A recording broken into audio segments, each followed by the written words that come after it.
January 1943.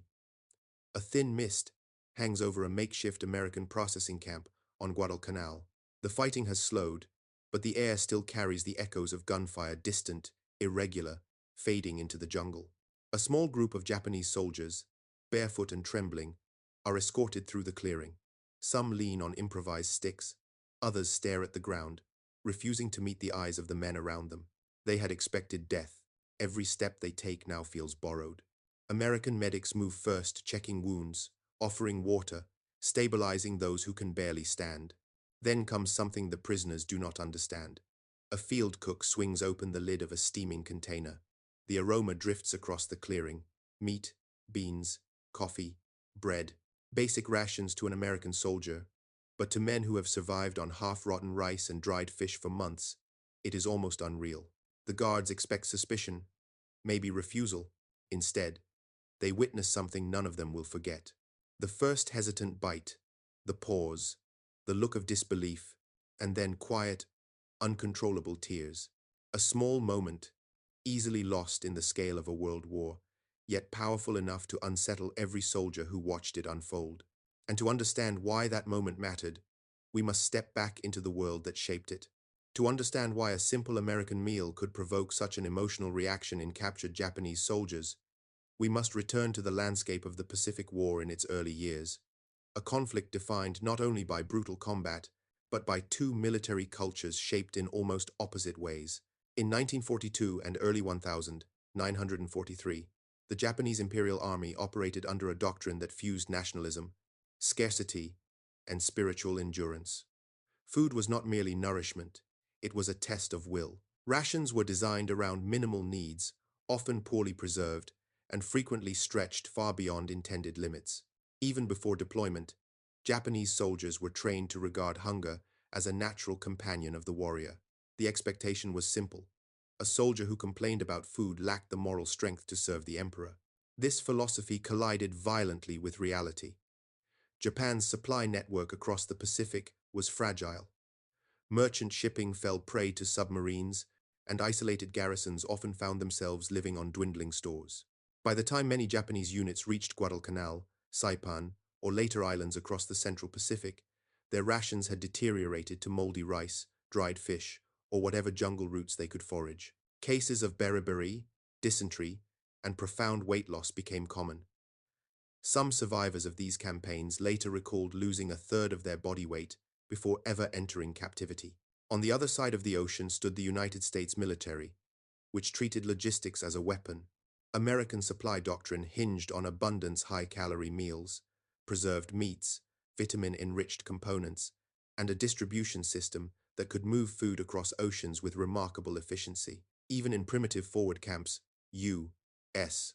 soldiers expected hot meals, packaged rations, and coffee. It was a stark contrast to their opponents' daily experience. But it wasn't only food that set these two forces apart. The deeper divide lay in the meaning of capture itself. Japanese soldiers had been raised on a code that rejected surrender entirely.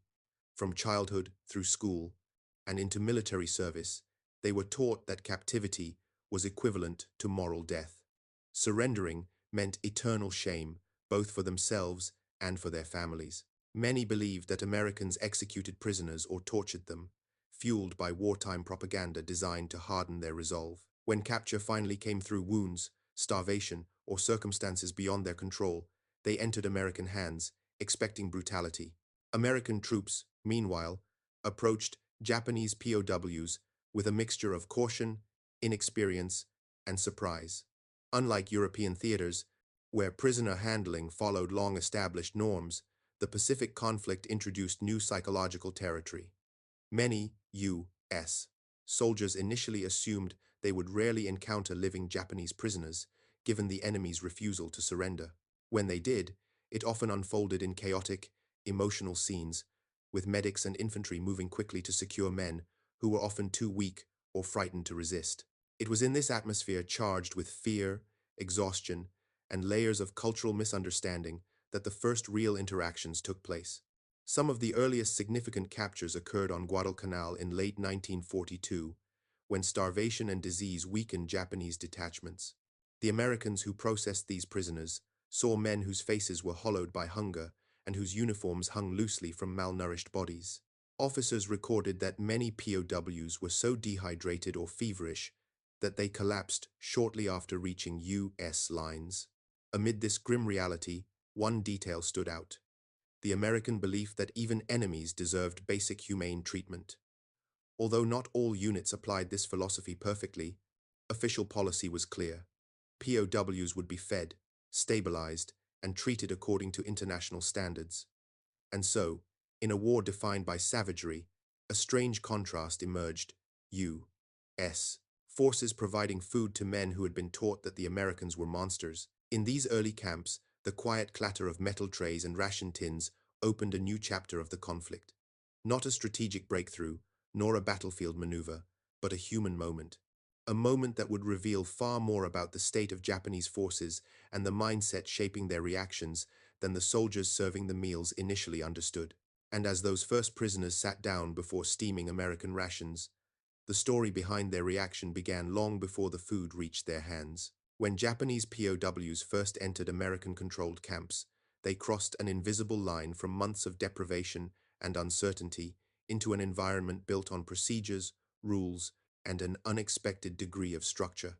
These early camps, though simple in construction, followed a clear sequence: medical screening, disarmament, documentation, and finally, feeding. For many of the newly captured, it was the first time in months that events unfolded in an orderly manner, rather than in the chaos of jungle warfare. American medical officers quickly discovered a pattern. Nearly every newly arrived Japanese prisoner showed signs of chronic malnutrition. Sunken cheeks, protruding ribs, muscle atrophy, and vitamin deficiencies were routine. Some POWs had survived on fewer than 900 calories a day before capture, barely half of what an active soldier required. Their bodies were in a state of quiet collapse. Dysentery, malaria, and exhaustion compounded the damage. For these men, food had stopped being a daily routine. It had become a fading memory. In contrast, American supply officers faced a different problem altogether: too much rather than too little. U.S. rations were produced at an industrial scale, standardized, and transported through an expansive logistics network. Even in frontline areas, units received crates of canned meat, vegetables, powdered coffee, sugar, biscuits, fruit spreads, and nutrient tablets. Soldiers often joked about the monotony of the meals, yet the sheer volume and reliability of American food made it one of the most decisive advantages the U.S. military possessed. The Geneva Convention required that POWs receive food equivalent to what a nation fed its own troops. The U.S. interpreted this guideline literally. Feeding prisoners well served three purposes: compliance with international law, maintenance of order in the camps, and reinforcement of a moral distinction, an ideological contrast against the Axis powers' treatment of captives. While frontline improvisation varied, official records show consistent instructions: provide adequate calories, avoid humiliating prisoners, and demonstrate the discipline of a modern army. For Japanese POWs, this approach clashed head-on with everything they had been told. Many entered the camps expecting cruelty. Some believed they would be executed immediately. Others anticipated starvation or medical experiments. Japanese wartime propaganda had painted the Americans as brutal and indifferent to life. To men raised under that worldview, the simple act of being handed a warm meal triggered more confusion than comfort. Inside the camps, American cooks prepared meals in large batches, never knowing how the new arrivals would react. The atmosphere was often tense. Guards watched carefully, unsure whether prisoners might refuse the food, sabotage equipment, or attempt escape. Yet what unfolded was far more revealing than any act of defiance. The POWs sat quietly, waiting for instructions. Some avoided eye contact, others trembled, not from fear alone, but from the physical collapse of hunger. Then the first trays were set down. What followed would be recorded in camp journals, medical reports, and post-war interviews. A range of reactions: hesitation, disbelief, gratitude, shock. For some prisoners, the food triggered immediate tears. For others, suspicion lingered. They poked at the meat with caution, unsure if such generosity could be genuine. But hunger, eventually overpowered doubt. As the first bites were taken, something deeper began to shift. A mental barrier reinforced by years of indoctrination showed its first cracks. The Americans watching these scenes were struck by how fragile the prisoners seemed. Many U.S. soldiers, accustomed to fighting a determined and often relentless opponent, were confronted with a different image. Young men, starving, dehydrated, and visibly overwhelmed by something as simple as bread and coffee.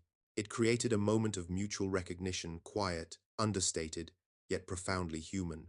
By the time these meals became routine, both sides had begun to sense that food was doing more than sustaining the body. It was changing the way enemy soldiers perceived one another. It was opening space for cooperation, softening defiance, and revealing the true conditions Japanese troops had endured before capture. And as these reactions unfolded day after day, they opened multiple angles through which this moment can be understood. The scene of Japanese POWs tasting American food for the first time can be understood through several distinct angles, each revealing a different layer of the war, the culture, and the human condition behind that moment. To the American soldiers standing nearby, the sight of enemy prisoners crying over a simple meal felt almost surreal. Hours earlier, these men had been opponents in a brutal campaign where neither side expected mercy. Yet now, stripped of weapons and the momentum of battle, the prisoners appeared not as fearsome adversaries, but as exhausted human beings, young, underfed, trembling, and suddenly overwhelmed by the presence of warmth, calories, and kindness. For the POWs, the emotional shock was immediate and disorienting. Hunger had reshaped their perception of the world. Many had endured months of shrinking rations, eating anything they could find: rats, roots, worms, even grass. Some collapsed before finishing their first American ration because their bodies were too weakened to handle sudden intake. Others ate slowly, almost ceremonially, as though trying to convince themselves that the food was real. But the most profound part of this angle comes from the silence. Witness accounts often describe the scene not as chaotic or loud, but quietly intense. No chatter, no laughter, just the sound of utensils scraping metal trays and the occasional sharp breath as someone tasted sugar or meat for the first time in months. In that silence, American soldiers found themselves re-evaluating the enemy they had been taught to fear. The moment did not erase the war, but it complicated the narrative. It reminded both sides that behind the uniforms were individuals shaped by circumstances they did not choose. This deeply human moment set the stage for the tactical and cultural layers that followed. Behind the emotional scene was another reality. The United States had mastered the logistics of modern warfare to a degree unmatched at the time. Feeding vast armies across the Pacific required a logistical backbone that moved food like ammunition efficiently, predictably, and on an industrial scale. Ration types such as C rations, K rations, and 1-0 in one group meals provided consistent caloric content and were engineered for transport durability. Japanese rations, by comparison, relied heavily on rice, pickled vegetables, and dried fish. They were not inherently inadequate. Japan had fought effectively on them for years, but the system supporting their distribution was brittle. When shipping losses increased and supply lines stretched thin, even basic staples became scarce. Units cut off on islands like Guadalcanal or Tarawa could not be resupplied, leaving soldiers to forage in environments that offered little in return. Thus, when Japanese POWs ate American food, they were not merely tasting unfamiliar cuisine, they were encountering the practical consequences of logistical superiority. American forces could transport meat, sugar, bread, and coffee across thousands of miles. Japan could not sustain such reach. This imbalance shaped not only battlefield outcomes, but also the psychological tone of captivity. Japanese soldiers, witnessing the abundance on the American side, often interpreted it as confirmation of overwhelming U.S. strength. Their shock at the food was intertwined with the realization that they had been fighting an enemy capable of sustaining itself far more effectively. Food, in this angle, becomes a symbol of power, one that influenced morale, perception, and strategic thinking. This story also unfolds along a cultural boundary defined by two very different culinary worlds. Japanese soldiers were raised on rice as the center of daily life. Meals were simple, built around grains, fish, and pickled vegetables. Seasonings were mild, portions were small. Even officers, who received slightly better meals, lived within a structure of minimalism and frugality shaped by decades of cultural tradition. American military meals, by contrast, reflected Western ideas of abundance and caloric density. Heavy meats, thick stews, bread, beans, chocolate, canned fruit, and strong coffee dominated the menu. To Japanese POWs, these foods were not only foreign, they seemed excessive, almost unimaginable in their richness. The cultural shock was immediate. Some prisoners hesitated before eating, interpreting the food as a trick or a test. Others expressed astonishment at the sweetness of desserts or the flavor intensity of meat stews. A few could not digest certain foods at first, having become physically unaccustomed to fats and sugars. But over time, many came to associate American meals with a strange sense of security. They found comfort in the predictability of the portions, the warmth of cooked dishes, and the strange but appealing flavors they had never encountered before. Food became a bridge, not of friendship, but of understanding. And through this cultural doorway, we begin to see the deeper, hidden dimensions that lie ahead. The emotional, logistical, and cultural layers surrounding that first American meal reveal only part of the story. Beneath them lie deeper angles that shape the prisoner's physical condition, their behavior in captivity, and the evolving relationship between captor and captive.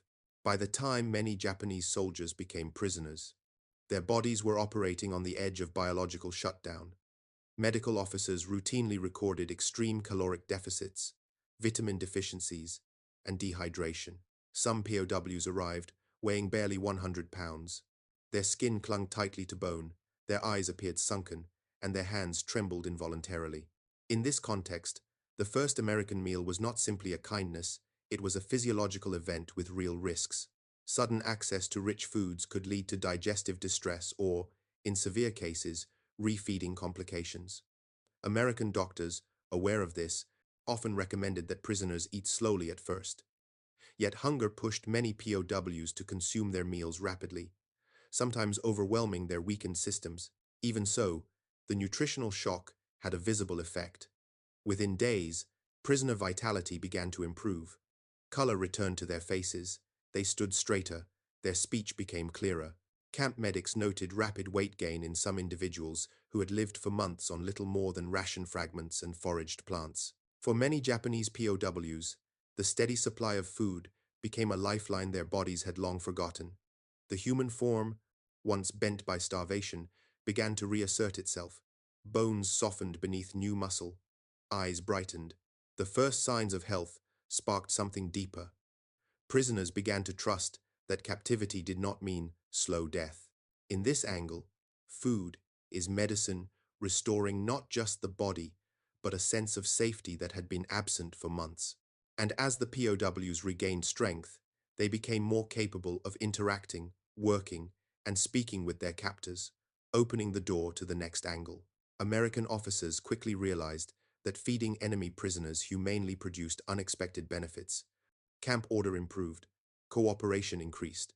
Prisoners who had once refused to speak now responded to simple instructions. Some even offered information not as betrayal, but as pragmatic exchange. This was not planned psychological warfare, but its effect was undeniable. Within Japanese ranks, the reaction was more complex. Senior POWs struggled to reconcile their experiences in captivity with the military doctrine they had upheld. According to their training, the Americans were supposed to be cruel. Surrender was supposed to result in humiliation. Yet the camps contradicted these beliefs daily.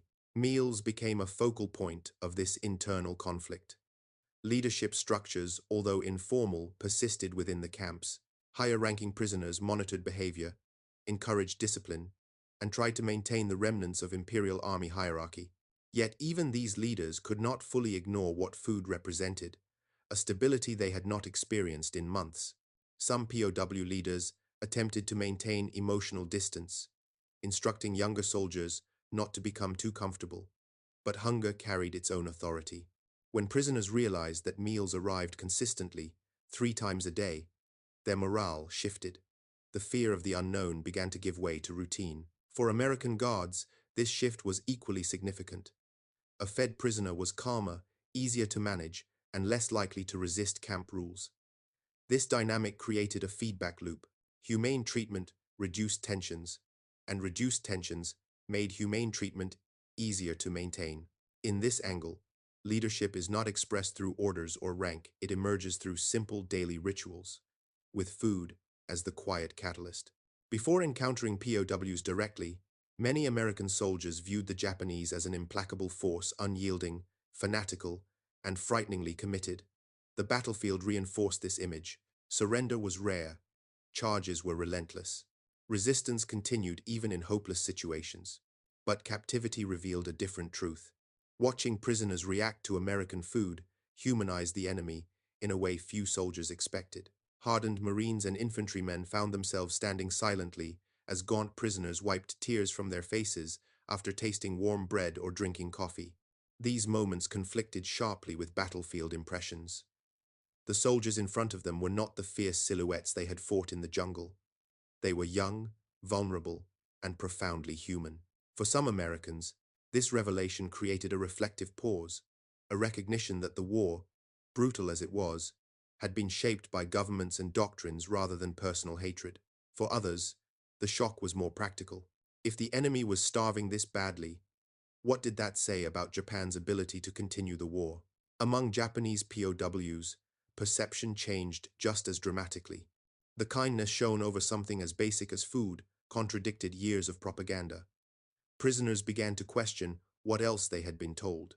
This did not erase loyalty to their homeland, but it did soften resistance to camp procedures and fostered an unexpected willingness to interact. Food became an unspoken language between two enemies, a signal that survival, not ideology, now guided their actions. And as these angles intertwined, they laid the foundation for the most intense part of the story, the moment when everything truly shifted. The turning point of this story unfolded not in the roar of battle, but in the quiet order of a POW camp kitchen. By mid-1943, as American forces secured more positions across the Pacific, the number of Japanese prisoners slowly increased. Among them were men evacuated from frontline pockets on islands like Guadalcanal and New Georgia, soldiers who had endured months of malaria, hunger, and isolation. Their bodies told the story long before their words ever could. One camp in particular, set up hastily along a ridge overlooking the sea, became the place where American soldiers witnessed a reaction that would stay with them for the rest of their lives. It was a warm afternoon when a group of newly captured POWs arrived under escort. Their uniforms hung like loose cloth. Several limped. A few had to be carried. What struck the guards most was the absence of defiance. Not surrender, not cooperation, just an overwhelming exhaustion that left no room for anything else. Following medical checks, the prisoners were directed toward a small mess area. The cooks had prepared a standard meal: beef stew, bread, canned fruit, and coffee. For American troops, it was plain and familiar. For the POWs, it was a world apart from the scraps of rice and weeds they had survived on. Some prisoners seemed almost afraid to approach the tables. Their hands shook not only from weakness, but from uncertainty. In their minds, nothing about captivity should have felt generous. The first man in line hesitated before reaching for his tray. He glanced at the American cook, then at the guards, as though waiting for a blow that never came. When none arrived, he stepped forward. The stew ladled onto his plate released a faint rise of steam. He looked at it with disbelief: meat, vegetables, color, warmth, something he had not seen in months. The turning point began with his first bite. Witnesses later recalled the way he froze. His jaw stopped moving. His eyes widened slightly, then lowered. For a moment he held completely still, as though overwhelmed by a sensation long forgotten. Then, almost imperceptibly, his shoulders shook. He looked down, covering his face with one hand. No words, no sound. Just the quiet tremor of a starving man tasting real food again. A second POW followed, then a third. Soon the entire group was seated on low benches, eating with slow, measured movements. Some prisoners cried openly, unable or unwilling to hide their reaction. Others bowed their heads repeatedly, a gesture neither fully Japanese nor fully communicative, something instinctive, a mixture of gratitude and shame. A few attempted to whisper thanks in broken English, though most remained silent, letting the act of eating speak for them. American guards watched in stunned stillness. For months they had fought an enemy who seemed indifferent to suffering an enemy who charged forward despite hunger, wounds, or impossible odds. Yet here, in the sheltered calm of a camp, far from the front line, the facade cracked. The enemy did not look relentless now. They looked human, and deeply wounded by the war that had carried them here. What made this moment a turning point was not only the prisoners' reaction, but the understanding it awakened in the Americans. Suddenly, the logistics reports, the intercepted messages about failing Japanese supply routes, and the stories of starvation made visceral sense. These men were the living proof. They had not merely lost battles, they had been losing the fight against hunger long before their weapons were taken. And as the prisoners ate, something else shifted. Their posture. A few sat taller. Others looked around the camp with clearer eyes. Fear did not vanish, but it softened. Suspicion did not dissolve, but it loosened. The simple act of being fed created the first fragile bridge between the two sides, a bridge built not on ideology, but on necessity. In that moment, the camp guards sensed a change they could not articulate. They saw it in the way prisoners accepted instructions more calmly. They saw it in how they returned the trays with careful, almost respectful motions. They saw it in the absence of tension that usually marked first encounters. Food had become more than sustenance. It had become a catalyst, quiet, powerful, and unexpected. But the turning point did not end with that first meal. It continued in the days that followed.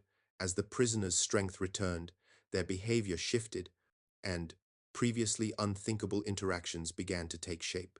The next section examines how this shift deepened and how it transformed both the POW camp and the relationship between captor and captive. If the first meal marked the moment when shock gave way to human recognition, the days that followed revealed just how profoundly food could reshape the atmosphere of an entire POW camp. The transformation was not sudden or dramatic. Rather, it unfolded in small gestures, quiet exchanges, and the gradual reawakening of men who had lived for months in a state of physical and psychological collapse. Within 48 hours, American guards noticed subtle changes. Prisoners who had arrived bent and expressionless now walked with steadier steps. Their eyes, once dull and unfocused, began to track movements around them. The lethargy that had defined their first hours in captivity receded as the steady rhythm of 3 meals a day restored their strength.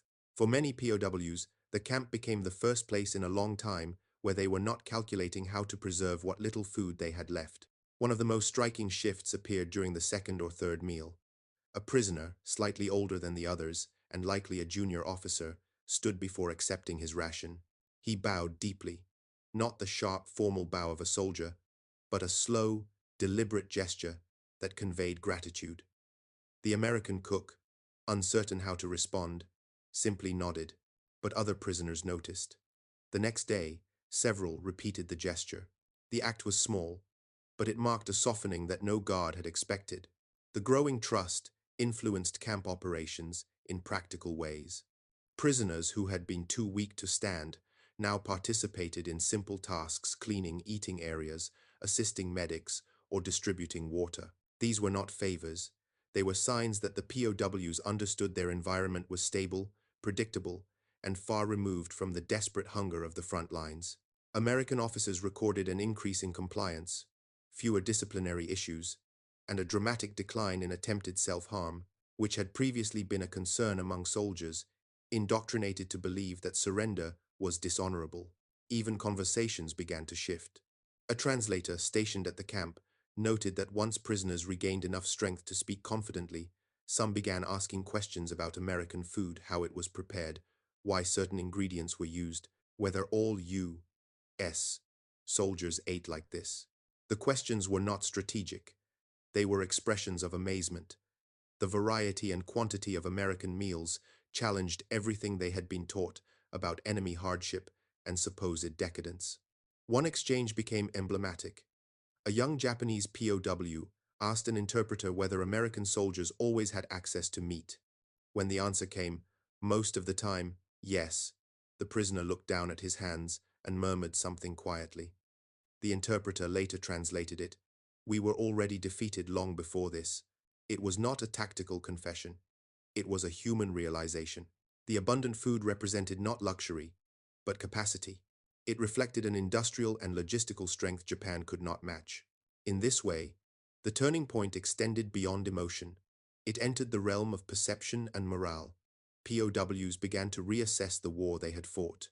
Some expressed disbelief that Americans treated prisoners better than Japanese commanders treated their own troops. Others appeared ashamed that they had expected brutality and instead received nourishment. American soldiers also underwent a change. Guards who had once viewed the enemy with suspicion or hostility now saw them in a different light. Hardened infantrymen found themselves instinctively protecting weakened prisoners from sun exposure, offering extra bread, or explaining camp routines with unexpected patience. The war was not forgotten. Casualties and suffering weighed heavily on both sides, but the prisoners' vulnerability disrupted the simplistic image of a fanatical, unbreakable enemy. The moment of greatest clarity came several weeks into captivity, when a group of POWs, now visibly healthier, volunteered to help unload supply crates under supervision. Among the crates were rations identical to the ones the Americans had been serving them. The prisoners paused as they handled the packages, examining labels they could not fully read, but recognized from their meals. The realization settled collectively. This abundance was not an exception. It was routine. Later that evening, during dinner, a translator recorded what one prisoner whispered to another: "We never had this much food, even before the war." Such quiet admissions revealed that the turning point had deepened into something lasting. The prisoners understood that their captors were not only treating them humanely, they belonged to a nation whose resources were vast, whose soldiers ate well, and whose logistical capabilities dwarfed anything Japan could sustain. This understanding did not erase loyalty to the emperor, but it introduced a new and undeniable awareness. Japan's challenge was far greater than they had ever imagined. As the POWs continued to recover, their bodies and minds stabilized enough to reflect on their circumstances. Cooperation increased, tension decreased. Camp life, while far from comfortable, became an environment where survival felt possible rather than precarious. The simple act of eating American food had evolved into a profound shift, one that changed how the prisoners saw their captors, how the guards saw their prisoners, and how both sides understood the larger war unfolding beyond the camp fences. What followed next were the long-term consequences of this shift, consequences that extended far beyond the immediate moment of shock and into the lasting impact of captivity. In the weeks that followed, the initial shock of receiving American food gave way to a new phase of captivity, one marked by recovery, stabilization, and a slow reawakening of physical and emotional resilience among the Japanese POWs. What had begun as a moment of disbelief gradually evolved into a documented pattern across numerous camps throughout the Pacific Theater. American medical officers noted significant improvements in prisoner health. Men who had arrived barely able to stand began gaining weight at a steady rate. The average increase, according to camp logs, ranged from 1 to 3 pounds per week during the first month, an indicator of how severely malnourished many had been. Muscles regained tone. Skin that had appeared dry and stretched began to soften and regain color. Even serious cases of beriberi and scurvy stabilized as vitamin-rich foods were introduced. More telling than the physical changes, however, were the shifts in behavior. Hunger had previously defined nearly every aspect of the POW's existence. When the fear of starvation disappeared, other parts of their identity resurfaced. Some began reorganizing their living spaces, maintaining routines of cleaning and order that mirrored pre-war habits. Others crafted small tools or repaired clothing tasks impossible to focus on during months of deprivation. Camp officers also observed a decline in the guarded, withdrawn demeanor that had characterized the early days of captivity. POWs became more responsive to instructions. A few spoke more openly with interpreters, sometimes asking about American customs or sharing limited details about their home lives. These conversations remained cautious. Japanese training against divulging information ran deep, but they signaled a growing sense of psychological safety. Meals continued to serve as the anchor of this transformation. American cooks, following strict guidelines, kept portions consistent and schedules predictable.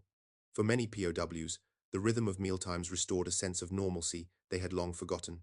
Breakfast brought warmth, lunch offered stability, dinner closed the day on a note of reassurance. Each meal reinforced that captivity did not mean annihilation. American soldiers, too, were affected by these changes. Initial apprehension toward guarding Japanese POWs softened as the prisoners grew healthier and more cooperative. Reports from multiple units described an unexpected dynamic. Some guards took quiet pride in watching the prisoners regain their strength, viewing it as evidence of American discipline and humanity. Others admitted that seeing the enemy in such vulnerable conditions complicated their emotions about the war. It was difficult to hate men whose exhaustion and gratitude were so plainly visible. Yet the aftermath was not without its complexities. Good treatment did not erase the horrors of the conflict or the ferocity with which both sides had fought. Many American troops had lost friends in combat and carried emotional scars that made compassion difficult. Likewise, some Japanese POWs struggled with shame. Eating well, under the care of an enemy, sparked internal conflict, an acknowledgement that their captors could provide what their own army could not.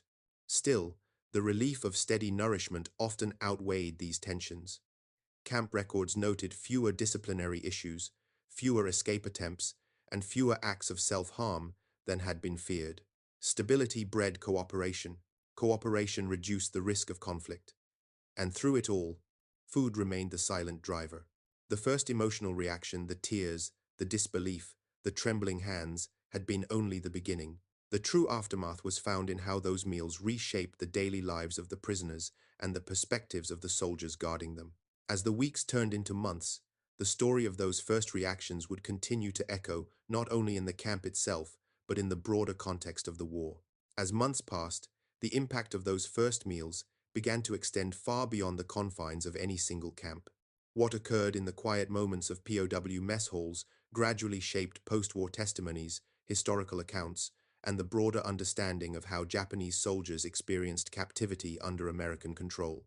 Food so ordinary in peacetime, so scarce in war, became a symbol remembered long after rifles fell silent.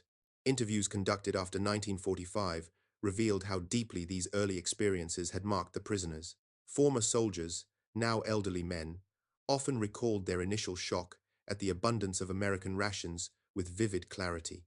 Many described it as the moment they realized the extent of Japan's logistical weakness. Others admitted that it challenged their beliefs about the enemy. They had expected cruelty. Instead, they received calories, warmth, and stability. For some, the contrast between propaganda and reality was impossible to reconcile. This dissonance carried into Japan's post-war reconstruction. Testimonies from repatriated POWs, once taboo, began circulating quietly among families. They described American meals not as indulgence, but as proof that the outside world lived differently. Some even pointed to those meals as their first exposure to Western food traditions that would later influence Japan's shifting diet in the decades after the war. Bread, canned meat, and coffee, once strange, became familiar symbols of a globalizing society. In the United States, soldiers who had served as guards or medics also carried their memories forward. Veterans often recounted the emotional reactions of Japanese POWs as formative experiences, moments that softened their views of an enemy they had once feared or hated. For some, it was a reminder of the cost of war, measured not only in lives lost, but in lives broken by starvation and exhaustion. These reflections contributed to a small but significant body of post-war writing that emphasized the humanity present even amid brutal conflict. It highlighted a truth often overshadowed by the scale of the Pacific War, that behind every uniform stood individuals shaped by circumstances far beyond their control. In strategic terms, the treatment of POWs also had long-term consequences. American intelligence gained valuable information from prisoners who, once stabilized and fed, were more willing to speak, not out of coercion, but because survival created space for communication. Guards and interpreters noted that as trust grew, prisoners shared details about supply shortages, morale problems, and logistical failures within the Japanese military. These insights helped refine Allied understanding of Japan's deteriorating capacity to wage war. Yet beyond strategy and survival lay the quiet, enduring influence of these encounters. When the war ended and repatriation began, many Japanese POWs returned home, carrying memories that contrasted sharply with the harsh discipline of their own wartime hierarchy. Some later wrote that their captors' treatment, especially the steady meals, forced them to reconsider the narratives they had been taught. Others spoke of the shame they had felt, not simply at surrendering, but at realizing they had been misled about the supposed savagery of American forces. Over time, these testimonies played a role in reshaping Japan's post-war view of the United States. They did not erase the trauma of the conflict, but they added nuance, a recognition that even in war, acts of basic decency had existed alongside violence. In this sense, the aftermath of those first reactions did not end with the closing of POW camps. It echoed into personal stories, historical analysis, and the evolving relationship between two nations. The moment a starving soldier tasted American food for the first time became more than a scene of wartime relief. It became part of a larger narrative about perception, humanity, and the unexpected ways in which conflict can expose both suffering and compassion. And now, with the consequences laid bare, the story leads naturally toward a final reflection, one that considers what this moment reveals about war itself. In the vast, violent landscape of the Second World War, the moment a Japanese prisoner lifted a spoonful of American stew to his lips seems almost insignificant, just a quiet scene tucked into the margins of a conflict defined by fire and steel. Yet history often reveals its deepest truths in the smallest moments. What happened in those camps was not a grand strategic breakthrough or a turning point on a battlefield. It was something more intimate, a reminder of how war strips people to their most basic needs and how humanity can persist even when everything else has collapsed. The prisoners' reactions were not simply about food. They were about the return of something they thought they had lost: safety, dignity, the reassurance that tomorrow would come with another meal. To men who had lived through hunger so profound it distorted thought and emotion, the warmth of American rations was not just sustenance. It was the first sign that their suffering might finally end. For the American soldiers, the moment forced a reconsideration of the enemy they had spent months fighting. The men who had once seemed relentless and faceless became individuals exhausted, starving, and profoundly human. Compassion did not erase the brutality of the war, but it offered a glimpse of what lay beyond it. In time, the war would end, the camps would empty, and the world would rebuild. But long after the guns fell silent, the memory of those first meals remained a quiet testament to the power of simple acts. In a conflict filled with destruction, this moment revealed that mercy and recognition could still emerge even among enemies. It showed that while war divides, shared human needs can momentarily bridge the gulf between opposing sides. And perhaps that is the lasting meaning of this story, that in the darkest chapters of history, humanity can surface not through grand gestures, but through the ordinary offering of food to a starving stranger.